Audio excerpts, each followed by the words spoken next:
La paz total que planteó Gustavo Petro tiene como premisa fundamental buscar abrir diálogos con las organizaciones armadas que todavía están vigentes en Colombia, luego de que se firmó en el 2016 el acuerdo de paz y que significó para Colombia la desaparición de una guerrilla como las FARC, que durante 60 años libró una guerra contra el Estado. La primera mesa que se inauguró fue la mesa del ELN, tal vez la última guerrilla que queda en el continente americano. La segunda mesa se abrió con los hombres de Mordisco, a quienes el gobierno les permitió autodenominarse bajo el nombre del EMC, el Estado Mayor Central de las FARC, un nombre que tenía una carga de profundidad tremenda, porque le daba alas a la tesis que siempre ha sostenido la derecha, quien hasta hoy sostiene que las FARC nunca se desmovilizaron y que el acuerdo fue un fracaso, y que prueba de eso es la existencia del EMC. Hoy, sin embargo, ya es evidente que el grupo que se hace llamar como Estado Mayor Central de las FARC, pues está lejos de lo que pretende ser, porque está más dividido que el Partido Alianza Verde.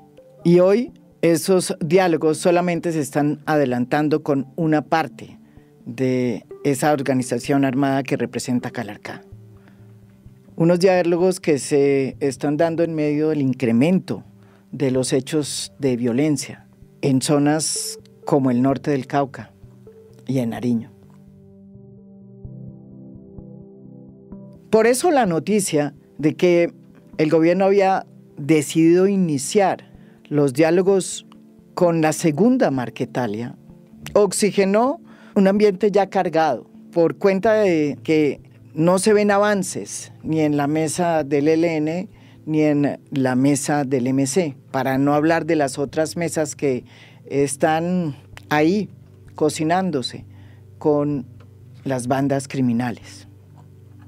El primer ciclo se realizó en julio pasado, bajo el liderazgo de Armando Noboa, que fue nombrado por el gobierno de Gustavo Petro como jefe negociador con la segunda Marquetalia. La reunión se hizo en Caracas y fue la primera vez que Colombia pudo volver a ver a Iván Márquez, el jefe de la segunda Marquetalia, el mismo que en el 2016 fue el jefe negociador de las FARC que firmó el acuerdo de paz con el gobierno de Juan Manuel Santos. Y es que todos conocemos lo que pasó después. Iván Márquez decidió salirse del proceso meses después de la firma del acuerdo.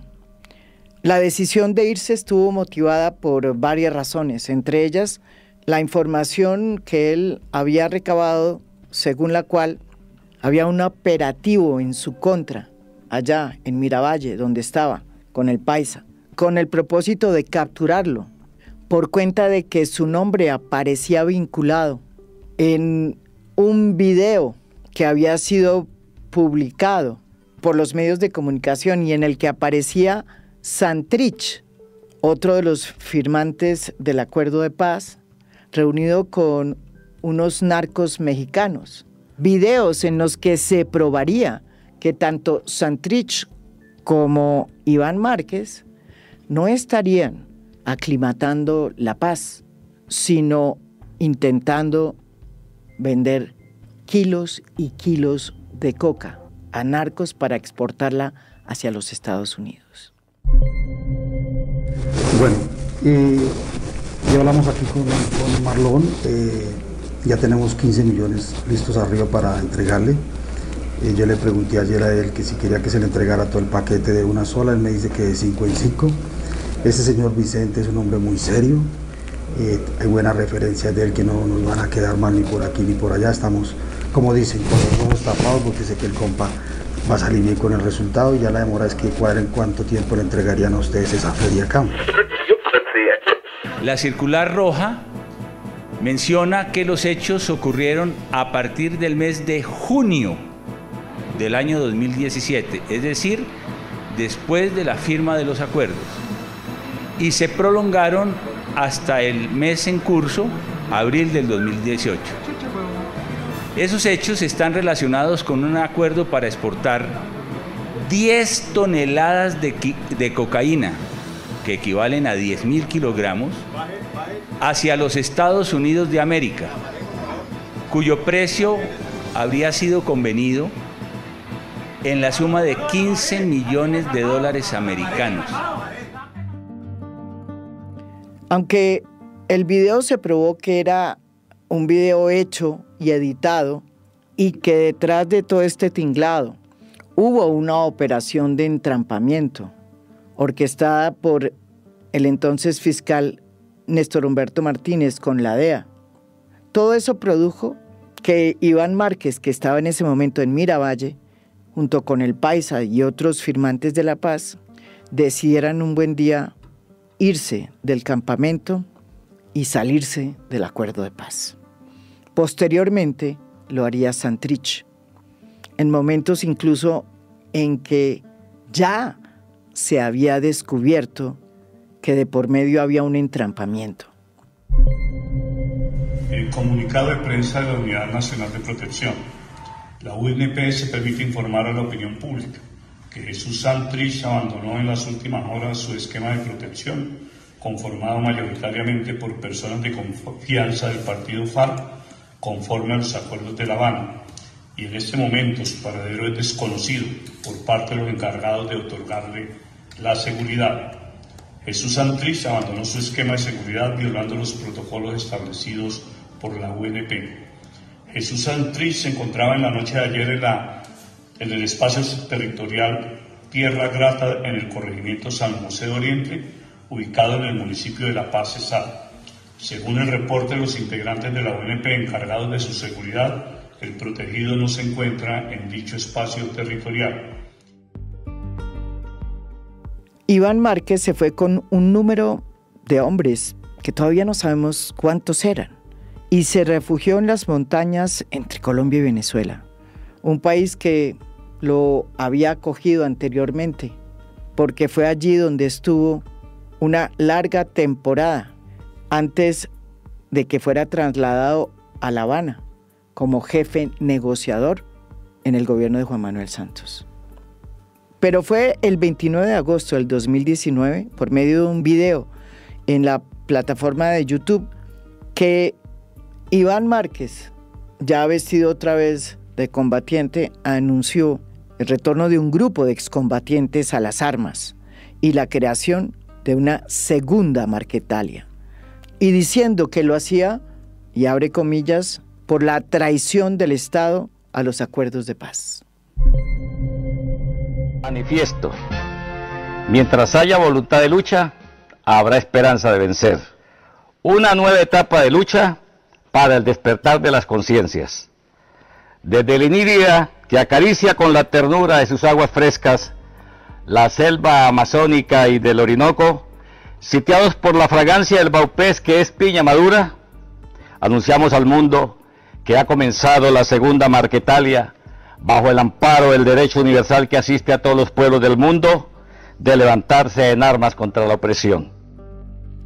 Junto a él aparecieron otros líderes de la extinta guerrilla de las FARC, entre ellos Jesús Santrich y el Paisa, tal vez uno de los cuadros de más poderío armado de las FARC, porque fue el comandante de la Teófilo Forero. La segunda Marquetalia alude al legado del fundador de las extintas FARC, Manuel Marulanda Vélez, quien decidió irse precisamente ya en armas a Marquetalia, que era en ese momento un enclave de guerrilleros liberales, que decidieron refugiarse en el Tolima para tomar posesión de la tierra y desarrollar un proyecto agrario. que creó un movimiento de campesinos que querían tierras y que fue el inicio de la creación de las FARC, una guerrilla que se fundó a comienzos de 1960. Sin embargo, esta segunda Marquetalia no ha cuajado. La mayoría de sus hombres claves han muerto. El primero en morir, víctima de un atentado, fue Santrich, quien murió en mayo del 2021, en un campamento entre Colombia y Venezuela. El Paisa y Romaña lo hicieron en diciembre de ese mismo año. Y en julio del 2022, un atentado casi acaba con la vida de Iván Márquez. Por mucho tiempo se creyó que él había perdido la vida, pero reapareció este año, luego de que se hizo pública una reunión con Oti Patiño, el alto comisionado, en la que se acordó dar inicio a los diálogos con la segunda Marquetalia. Hola, muy buenas tardes, Catalina. Efectivamente, como tú decías, reapareció Iván Márquez después de 2 años de un ataque que lo dejó gravemente herido. Reapareció con una prótesis en su brazo derecho y también problemas en uno de sus ojos que le impedían la lectura del comunicado. Sin embargo, durante esta instalación El primer ciclo se llevó a cabo, como dijimos, en junio de este año. Y en la sesión inaugural se vio por primera vez luego de su atentado a Iván Márquez.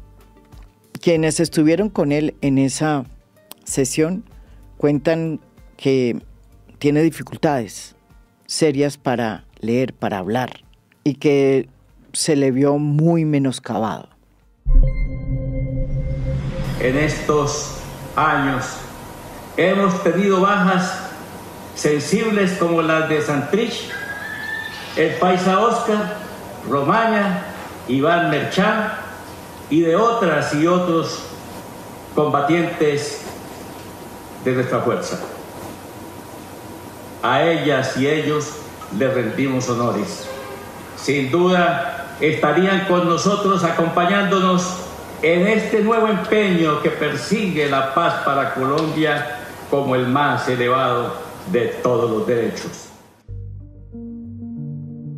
Luego de ese primer ciclo, se conoció un comunicado de 9 puntos, firmado por las 2 delegaciones, en el que primero se resalta de manera positiva la iniciativa de la segunda Marquetalia sobre la no realización de retenciones con fines económicos, los secuestros, frente a lo cual el gobierno nacional se comprometió a adoptar medidas para fortalecer el desescalamiento del conflicto en zonas donde esa organización armada tuviera presencia.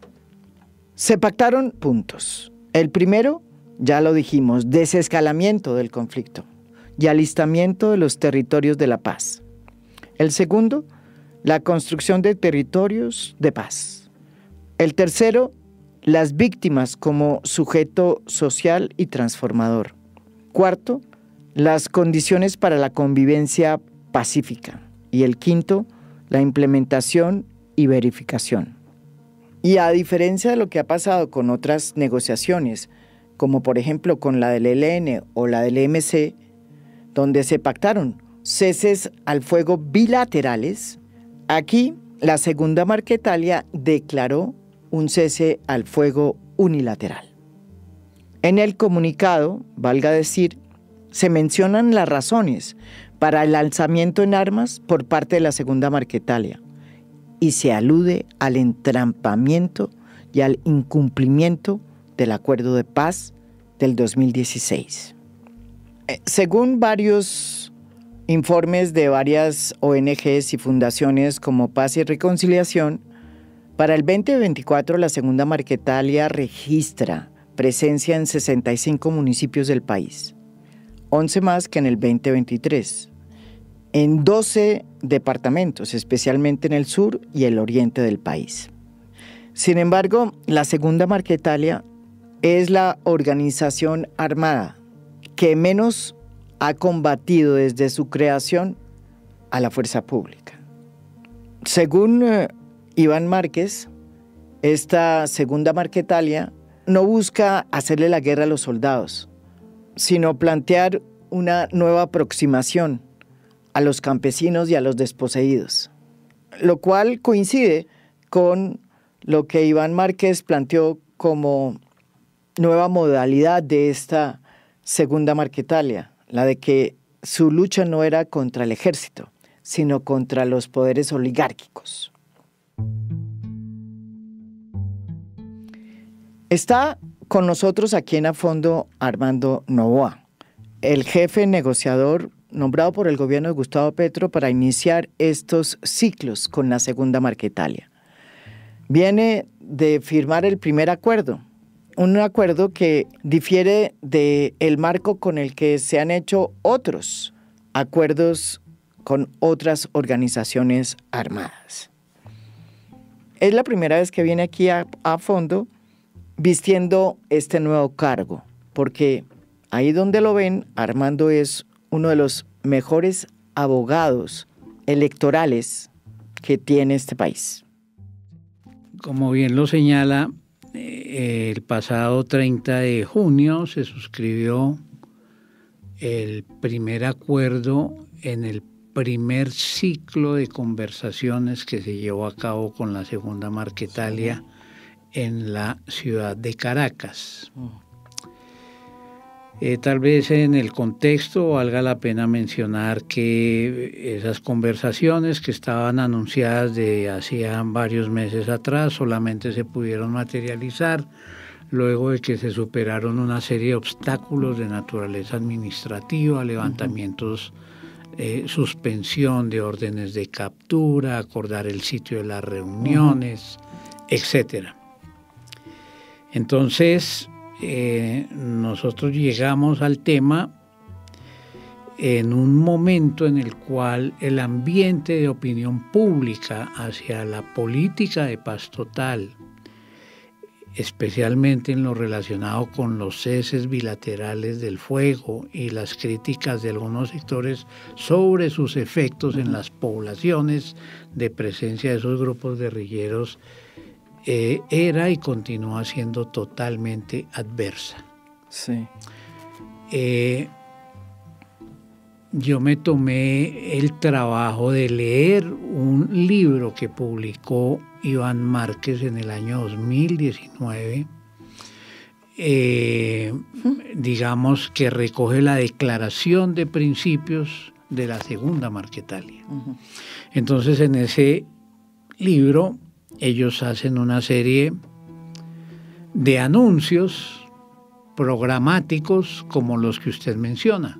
Entonces dice, esta guerrilla no atacará a la fuerza pública, esta guerrilla no hará operativos contra los soldados ni los policías de Colombia, esta guerrilla renuncia a lo que ellos denominan las retenciones con fines económicos, agregan que no llevarán a cabo acciones que puedan dañar el equilibrio medioambiental, se comprometen con un discurso, digamos, muy similar al que tiene el presidente Gustavo Petro en el sentido del carácter vertebral que tiene la protección de la naturaleza, de los ríos, del agua, etc. Entonces, pues, primer aspecto, si esta guerrilla dice que no va a atacar a la fuerza pública, que no va a hacer acciones contra las comunidades, que no va a atacar a los firmantes del Acuerdo de Paz del 2016. Como de hecho sí lo está haciendo. Como de hecho lo está haciendo las disidencias que se denominan el EMC. Y otra serie de acciones complementarias, su manifestación en el sentido de comprometerse a respetar en su integridad el derecho internacional humanitario, etcétera.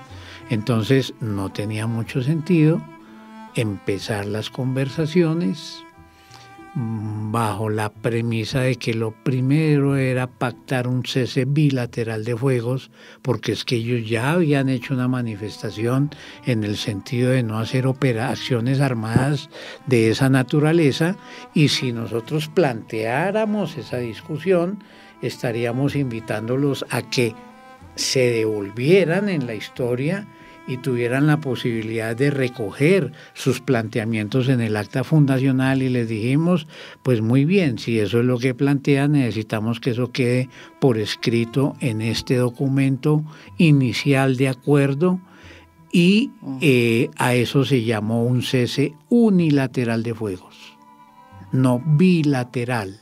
Decisión de ellos. Entonces, en ese orden, lo segundo que planteamos es que era indispensable salirse de la discusión binaria entre cese bilateral, sinónimo de afectación a las comunidades, de extorsión, de chantajes, etcétera, y les propusimos que acogiéramos la tesis de un desescalamiento integral del conflicto, tesis que ellos compartieron. ¿Qué es un desescalamiento integral del conflicto? Es que esa mesa de conversaciones, dentro de la idea establecida en la Ley de Paz Total, de que se abre la posibilidad de firmar acuerdos parciales, entonces vamos a ir adoptando medidas de alivio a las comunidades, y al mismo tiempo debemos pensar en fórmulas de efecto temprano para combatir las economías ilegales en esos territorios. Entonces, desescalar integralmente es tomar medidas en lo militar, pero también en lo económico, porque la historia nos ha demostrado que los ceses bilaterales del fuego, como acuerdos puramente militares, no protegen a las comunidades ni tienen un efecto o un impacto sobre ellos, y el impacto que necesitamos que produzcan estos diálogos va en dos direcciones: disminuir el volumen de operaciones armadas y crear un ambiente propicio para el desarrollo de proyectos de reconversión económica, es decir, de proyectos que debiliten las estructuras de las economías ilegales asociadas al narcotráfico, asociadas a la minería ilegal y asociadas a todo tipo de actividades rentables derivadas de la ventaja que le da el uso de las armas por fuera de los marcos de la Constitución. Desescalamiento integral.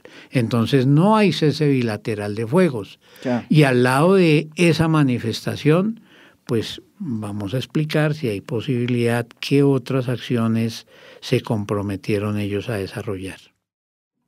¿Usted logró hablar con la Segunda Marquetalia sobre cómo era que se financiaban ellos?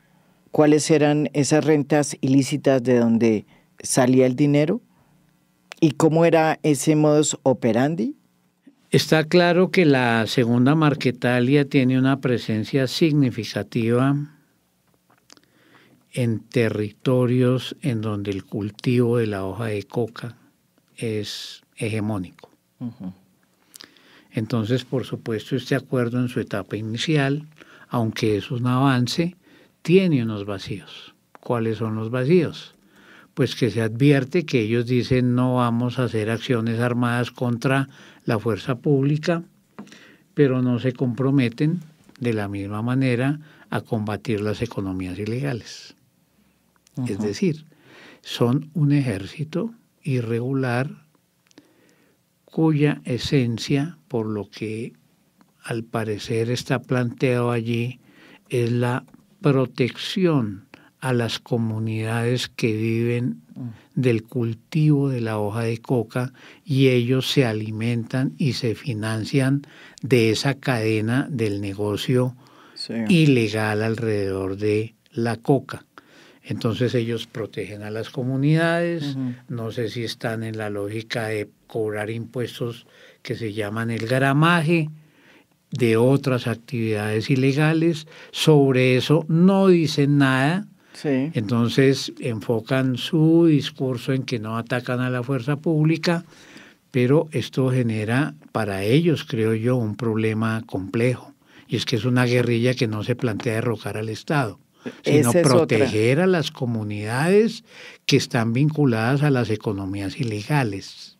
Y eso le da un carácter distinto en el sentido que ya no constituyen una amenaza al orden institucional, la constituyen una amenaza de otro orden en los territorios, en el control de las comunidades, en la destrucción de las instituciones locales, pero ya no es la amenaza que reta el orden constitucional vigente. Una de las evidencias que ya se han podido constatar es que la segunda Marquetalia tiene una alianza estratégica con el ELN y que eso fue claro desde el comienzo, como bien lo dijo el propio Iván Márquez en el video en el que anunció el nacimiento de este nuevo grupo armado. La rebelión no es una bandera derrotada ni vencida.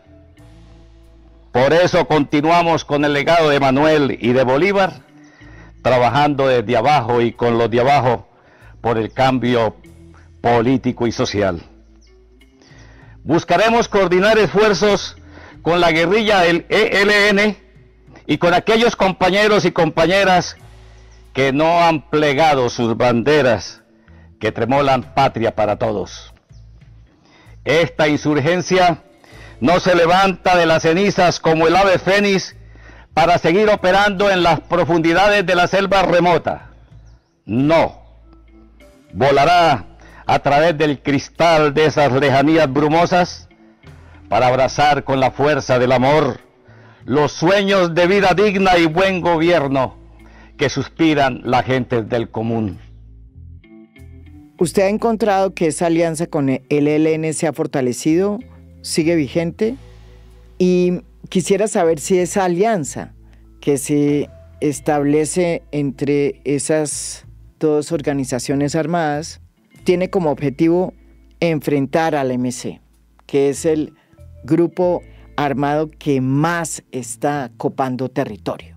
En el evento de instalación de los diálogos, Iván Márquez se refirió en 3 o 4 ocasiones de manera muy diferente a la guerrilla del ELN y los mencionó como sus hermanos de lucha.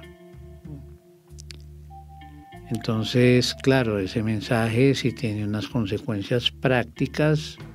Uno podría suponer que es un mensaje para acercarse a ellos o de la construcción de una alianza de carácter táctico o estratégico. En lo que sí creo que ambas guerrillas coinciden es en señalar que el EMC no son en realidad una guerrilla, sino que lo califican como un grupo paramilitar vinculado directamente al narcotráfico, sin discurso político, y entonces en ciertos territorios en forma conveniente aparecen aliados con el ELN para los efectos de contener el avance de una fracción del Estado Mayor Central que también está fraccionado, las fracciones lideradas por el señor Iván Mordisco, por el señor Calarcá, unos en diálogos, otros por fuera de los diálogos. Entonces es una complejidad mayor que hay y que es la expresión de la degradación de esos grupos residuales que quedaron de una indebida implementación del Acuerdo de Paz del 2016. Entre el EMC y Marquetalia hay toda una serie de desencuentros que comenzaron con una primera reunión que tuvo Iván Márquez luego de que se creó la segunda Marquetalia, una reunión que se llevó a cabo en la frontera entre Colombia y Venezuela, con el entonces jefe del MC, que era Gentil Duarte, e Iván Márquez. En esa reunión, Iván Márquez prácticamente le planteó que él era el jefe y que tenían que volver a reconfigurar las tropas para crear la segunda Marquetalia. A lo que Gentil Duarte le dijo, no, yo soy el jefe hoy. Y esa relación comenzó mal y se agravó después de que uno de los hombres más importantes que decidieron no acompañar el acuerdo de paz y que se había quedado con Gentil Duarte, pues decidió irse con Iván Márquez y formar parte de la segunda Marquetalia. Pero las cosas se complicaron aún más, porque tras la muerte de Santrich, primero y después de Romaña y del Paisa, hay la sospecha de que está la mano invisible del MC.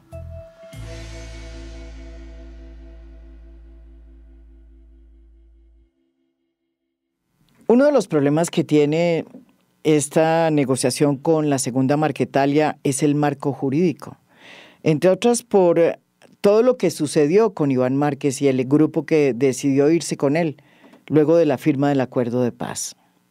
Dice el acuerdo de paz que todos los firmantes que se salgan de ese acuerdo pierden todos los beneficios y no pueden ser objeto de ningún otro acuerdo de paz. Sin embargo, con la segunda Marquetalia hay también todo este embrollo de por qué fue que Iván Márquez y estos hombres decidieron volver a la guerra. Y según ellos decidieron volver a la guerra porque fueron víctimas de un entrampamiento y de una traición al acuerdo de paz, como bien lo dejaron planteado en el acuerdo inicial, producto de la deliberación del primer ciclo. Le pregunto a Armando, ¿cómo van a hacer ustedes para negociar sin un marco jurídico, primero? ¿Y cómo van a hacer para no tocar el tema del entrampamiento? Ellos en la propuesta de agenda de temas para darle curso a una negociación de cara a una solución política, plantearon la necesidad de que se abordara lo que ellos llaman las razones de su alzamiento en armas. Y nosotros, ¿qué les respondimos frente a eso? Si ustedes lo que quieren es que nos volquemos a la discusión de lo que se ha llamado el famoso entrampamiento, creemos que esa discusión no hace un mayor aporte a lo que pretendemos. Ellos dicen que hubo un entrampamiento no solamente al señor Santrich, sino al acuerdo de paz. Por ahí me puso un derecho de petición el exfiscal Néstor Humberto Martínez, porque yo señalé que ese episodio no ha sido aclarado por la justicia y que hay unas declaraciones del fiscal en donde involucra directamente a funcionarios de la fiscalía por el periodo en el que él era quien estaba a la cabeza de esa entidad, renunció unos días antes o después, pero yo no quiero entrar en polémicas con Néstor Humberto Martínez, sino quiero decir que la segunda Marquetalia alega que hubo un entrampamiento más que a Jesús Santrich o a Iván Márquez al proceso de paz. Entonces ellos dicen, el Estado colombiano nos incumplió y por eso nos levantamos en armas nuevamente. Esa razón que ellos invocan para efecto de adelantar unos diálogos de paz presenta, como usted bien lo dice, varios obstáculos. El primer obstáculo es que en los actos legislativos del 2017 y también uno del año 2012, el marco jurídico para la paz estableció con claridad que quienes se vincularan a un proceso de paz y fueran beneficiarios de medidas de justicia transicional y se alzaran en armas, perderían todos esos beneficios y no podrían ser objeto de un tratamiento diferencial. Pero ese aspecto, que por supuesto es uno de los grandes problemas que tenemos nosotros y que todavía no hemos abordado no nos impide iniciar conversaciones con ese grupo, porque la posibilidad o digamos, el camino para abrir un diálogo de cara a procesos de paz es una facultad que la Constitución le entrega directamente al presidente en el artículo 189. Esa norma está vigente en la Ley de Paz Total, también se ratifica esa competencia. El presidente dijo: con la segunda Marquetalia hay que buscar una solución política, instale la mesa, pero en el desarrollo de las conversaciones tendremos que verificar su voluntad de paz y en esa medida buscarle salidas jurídicas a las limitaciones frente a la justicia transicional. Sin embargo, es evidente que lo que están diciendo ellos, me refiero a la segunda Marquetalia, en cuanto al entrampamiento, ya lo dijo un informe de las Naciones Unidas, hecho por Antonia Urrejola, cuyas conclusiones fueron presentadas ante la JEP hace unos meses y que fueron además motivo de un podcast aquí en A Fondo. Sí, nosotros esperamos y confiamos en que la investigación sea muy célere, porque aquí, en estas investigaciones sensibles, creo que particularmente se está jugando la confianza de las personas en la institucionalidad. Y es una investigación que, un poco en el mismo tono que le decía al comienzo de la JEP, no termina tanto en que queremos ver tras las rejas a no sé quién que hizo un delito, sino lo que queremos es que haya una reparación. Y esa reparación es el reconocimiento a la JEP, al sistema y a la propia institucionalidad colombiana. En ese informe, Urrejola afirma que sí se registraron irregularidades muy graves en el caso de Jesús Santrich, que afectaron el proceso de paz y su cumplimiento. Hay que recordar que Jesús Santrich fue capturado a raíz de ese video en el que él aparecía con unos presuntos narcotraficantes mexicanos planeando el envío de una importante cantidad de cocaína a los Estados Unidos. Un video del que se descubrió después que había sido producto de una edición hechiza, lo que puso en tela de juicio la validez de esa prueba. Pero además, este informe, que fue pedido por la Cancillería colombiana en su momento, ya en el gobierno de Gustavo Petro, llegó a la conclusión de que la Fiscalía de Néstor Humberto Martínez abusó de la acción penal en el caso Santrich. Un informe que sirvió para abrir los diálogos con la segunda Marquetalia. Este informe, sin duda alguna, sirvió para que el gobierno de Gustavo Petro pudiera empezar a hablar con la segunda Marquetalia y se llevara a cabo pues el primer ciclo y ahora el primer acuerdo. ¿Qué peso tiene todo esto en las negociaciones que están haciendo ustedes con la segunda Marquetalia, Armando? Sí, María Jimena, eso en la mesa es una discusión difícil, porque digamos, hay que partir de lo siguiente. Uno podría convenir en que históricamente el Estado colombiano no es un ejemplo de cumplimiento de los acuerdos de paz que ha suscrito. Y podemos traer acá varios ejemplos históricos. Menciono Carlos Pizarro, Guadalupe Salcedo, entre los más recientes que podríamos tener. El también. que hizo Rojas Pinilla. Bueno, también al EPL le mataron 2 de sus comandantes, etcétera, etcétera. Entonces, el Estado colombiano le cuesta trabajo cumplir los compromisos de paz que adquiere. Y ellos, por su parte, les cuesta creer que el Estado colombiano no va a incumplir los acuerdos. Entonces, se encuentran en las desconfianzas. Entonces, por eso nosotros decimos, mire, el tema del entrampamiento es un tema de naturaleza, pueden haber valoraciones políticas, el presidente Petro ha hecho unas, el senador Iván Cepeda también lo ha hecho, pero eso tiene unos ribetes de carácter judicial.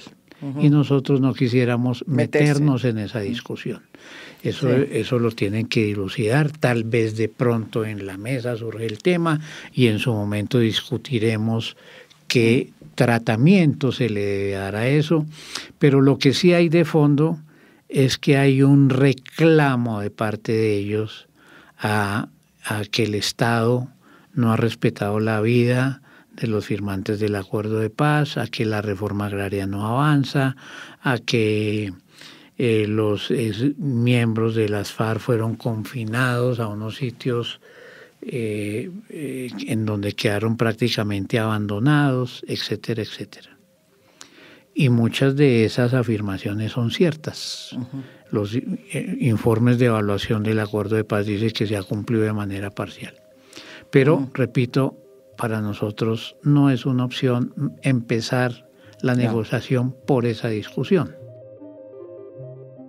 Hay otro factor, Armando, que yo creo que tiene mucho que ver con el éxito de estas negociaciones o el fracaso, y es el que está relacionado con lo que pueda suceder en Venezuela el próximo 28 de julio, cuando se va a elegir nuevo presidente en Venezuela. Ese es un proceso complicado, difícil, que está preocupando a muchos en el mundo, porque va a participar una oposición que no tiene los mismos derechos que hoy tiene el presidente Nicolás Maduro.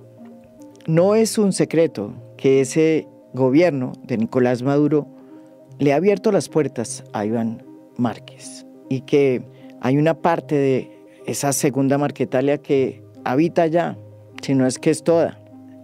¿Qué puede pasar si el 28 de julio gana la oposición en Venezuela?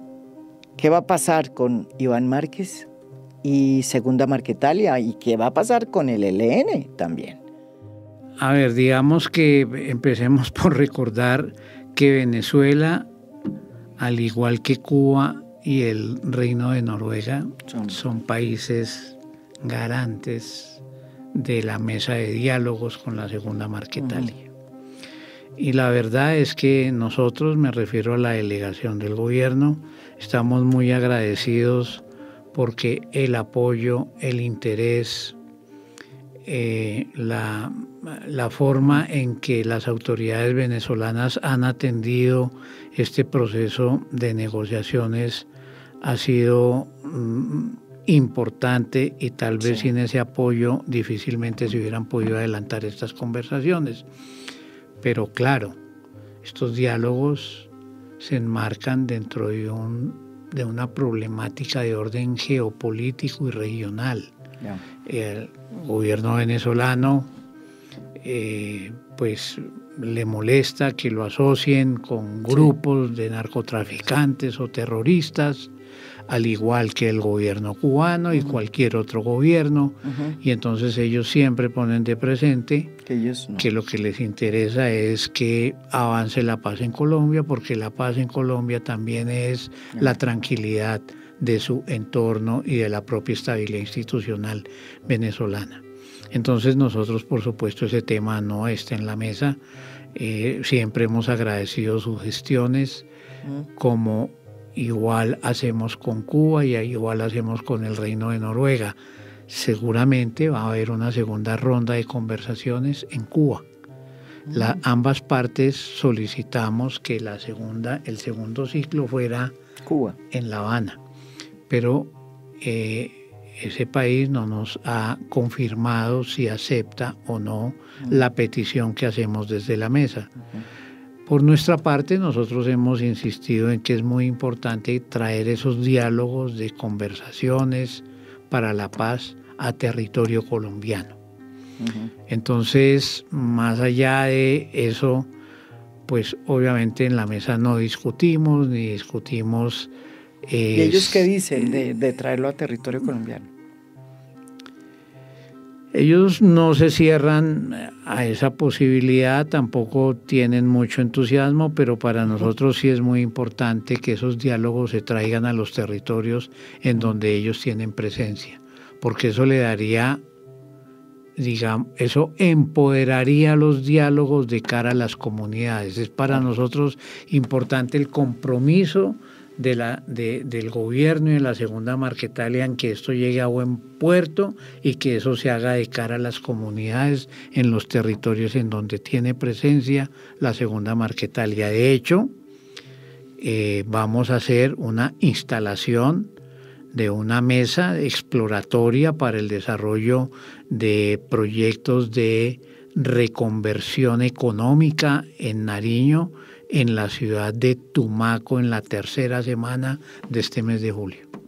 ¿Cuántos hombres armados tiene la segunda Marquetalia y cuáles son las zonas donde realmente tienen un poder? Los informes de inteligencia coinciden en señalar que es un grupo que tiene alrededor de unos 2.000 hombres, de los cuales 1.500, 1.400 están armados y el resto son milicianos, ubicados en lo fundamental en los departamentos de Nariño, de Putumayo, algo en el departamento de Vichada, sur del Caquetá, tal vez algo en el sur del departamento del Cauca. Claro, ellos al momento de las discusiones siempre plantean que tienen una cobertura más amplia de lo que dicen los informes de inteligencia, pero ese dato es muy importante porque es que la ubicación de ese grupo, donde está presente, nos indica que estamos frente a una negociación de carácter territorial, no de orden nacional. Entonces la agenda de conversaciones tiene que hacerse en clave de los problemas de la población en los territorios que tienen presencia y no agendas de carácter estratégico global que pueden dificultar el desarrollo de las conversaciones y construir resultados prontos. Como uno de los puntos tiene que ver con la paz territorial, si es que esa palabra, que es una palabra que también, una frase que también acuña el acuerdo de paz del 2016, veo que ustedes también están haciendo acuerdos con las comunidades y que ya empiecen a hacer uno en Tumaco. ¿Cómo es esa estrategia y si me la puede explicar? A nosotros nos gusta hablar más de desescalamiento del conflicto que de acuerdos humanitarios, porque el acuerdo humanitario es la idea de que no podemos terminar el conflicto, pero avancemos en aliviar a las comunidades en medio de una perpetuación del conflicto. Si el acuerdo humanitario se enmarcara dentro de la idea de finalizar el conflicto, es diferente el acuerdo humanitario sin el horizonte de terminar el alzamiento en armas. Entonces, cuando nosotros hablamos de desescalamiento y de medidas de protección a las comunidades, estamos hablando en un universo que debe llevarnos a que ellos dejen el uso de las armas para los propósitos que mantienen en la actualidad. Me imagino que esos acuerdos en Tumaco se hacen bajo la premisa que el gobierno de Petro ha planteado en la paz total, con todos los grupos guerrilleros con que hace acuerdos, y es que todo lo que se firma se cumple. Pero lo que pasa es que esto no sucede. El Estado no cumple. La ley de paz total contempla, y yo estoy de acuerdo con eso, la ley de paz total contempla que se pueden ir implementando los acuerdos parciales a los que se llegue en la mesa. Es una lógica un poco distinta del 2016, en la que predominó la tesis de que nada está acordado hasta que todo esté acordado. Firmado, sí. Y esa lógica, María Jimena, llevó a que la reforma agraria se pactó en el 2014, pero solamente se pensó en su implementación al final del conflicto y en esos 4 años se fue deteriorando las condiciones de orden público y de inequidad social en muchos territorios. Entonces esos acuerdos tempranos lo que buscan es contrarrestar la expansión de las guerrillas y empoderar económicamente a las comunidades. ¿Y eso es lo que van a hacer en Tumaco ahorita? Eso es lo que pretendemos hacer en Tumaco. Sí. Eso es lo que queremos hacer, que es fijar una hoja de ruta de construcción de proyectos con las comunidades de efecto inmediato que podamos involucrar a esos territorios, y eso hace parte del desescalamiento integral del conflicto. Pero mire que ese mismo escenario se ha hecho con el ELN. Se han hecho proyectos de desarrollo para regiones como el Bajo y Medio San Juan. Sin embargo, repito, no se les ha cumplido a esas comunidades. Sí, ahí tenemos un problema, María Jimena, que es real y que no podemos ocultar, y es la incapacidad histórica del Estado para moverse oportunamente para atender las necesidades de las comunidades. Por eso a mí me gusta la idea que ha planteado el presidente de unos proyectos fast track, para que puedan moverse recursos, para que puedan reorganizarse las partidas presupuestales, para que puedan hacerse ajustes en clave de incorporar a territorios olvidados. Con la inercia y la paquidermia del Estado colombiano va a ser imposible cumplir acuerdos pactados en la mesa, y eso sería un mensaje terrible, especialmente con un grupo que desconfía del Estado en el cumplimiento de los acuerdos. Esto es A Fondo. Mi nombre es María Jimena Duzán.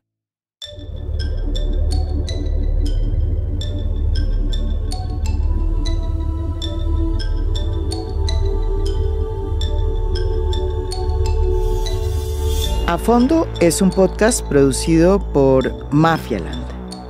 Producción general, Juan Diego Barrera. Gestora de audiencias, Beatriz Acevedo. Postproducción de audio, Daniel Chávez Mora. Música original del maestro Óscar Acevedo. Nos pueden escuchar también en mi canal de YouTube. Gracias por escuchar. Soy María Jimena Duzán.